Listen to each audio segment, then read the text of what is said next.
If evolution were a group project, the capybara is the guy who showed up late, brought snacks, and somehow still got full credit. This chunky loaf is the largest rodent on Earth, basically a guinea pig on steroids. And yes, it looks exactly as confused as you'd expect from something with the job title Giant Swamp Hamster. At up to 150 pounds, this absolute unit of rodent doesn't really do much. It doesn't hunt, doesn't fight, and when danger appears, it usually freezes. That's it. No teeth baring, no dramatic sprint, just blank stare, quiet fart, emotional shutdown. You'd expect the largest rodent to have some kind of apex ability? Nope. Capybaras are mediocre at everything except chilling. They have the survival instincts of a tired college student and the energy of a potato left too long on the counter. Somehow, though, it works. And despite being a rodent, which usually means nervous ball of teeth and trauma, the capybara is just out here unbothered. No anxiety, no sudden movements, just pure zen, delivered in wet fur and casual apathy. Like, comment, and subscribe if you're into animals that deserved better designs. Bonus drop the chillest looking disaster animal you've ever seen in the comments. We're building a squad. The capybara is technically semi-aquatic, which sounds impressive until you realize its aquatic adaptations are basically just having a face that floats. Its eyes, ears, and nostrils are all on top of its head, so it can lurk in water like a furry crocodile with commitment issues. You'd think with that setup it'd be a stealthy swimmer or aquatic ninja. Nah.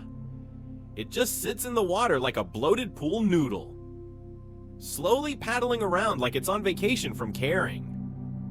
It can hold its breath for up to 5 minutes, which is impressive until you realize it mostly uses that time to avoid drama and duck out of awkward social encounters. Its feet are webbed, but again barely. They're like the kind of flippers you buy at a dollar store before a snorkeling trip and then instantly regret. It's not so much designed for swimming as doesn't mind being damp. Also, fun fact, capybaras poop in water, like it's their own personal toilet spa combo. Scientists call this coprophagy when they eat it later. We call it absolutely not.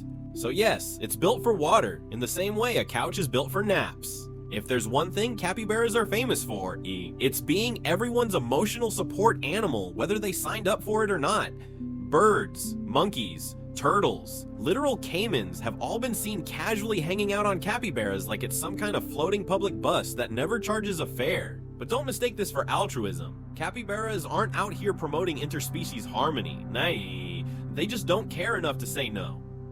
Their entire social strategy is if I pretend it's not happening, maybe it'll go away. Honestly, same. They live in large herds, sometimes up to 100 of them, all collectively ignoring the chaos around them. No strict pecking order, no obvious leader, just a bunch of moist potatoes coexisting because fighting would require effort. Even predators seem confused. Jaguars and anacondas are like, should I bother? It's not even flinching. And the capybara's response, blank stare. Maybe a slow blink. Maximum passive resistance. It's not that they're brave, it's that they're vibe-based survivalists. They win by making danger feel awkward. So if you've ever felt proud of getting through life just by being chill and vaguely edible, congrats. You're basically a capybara. Capybaras have reached internet sainthood for their calm energy. But let's not confuse emotional detachment with inner peace. These oversized guinea pigs aren't enlightened monks, they're just permanently running on airplane mode. When danger strikes, they don't scream. They don't fight, they don't even bother with a dramatic run. They kind of shuffle off. At most, you'll get a wet plop into a pond and a look that says, well, I tried nothing and I'm all out of ideas. This is an animal whose best defense is blending in despite being the size of a Labrador and shaped like a loaf of bread someone gave up on halfway through baking. They survive because predators just can't be bothered. Like, do I really want to chase a meat pillow that won't even react? And somehow, they're thriving. Capybaras are legally hunted in some areas, worshipped on TikTok, and chilling in hot springs with ducks on their heads, living their best life by doing the absolute minimum. Would we bring them back if they went extinct? Absolutely. The world needs at least one animal that proves you can get by with zero hustle and all vibes.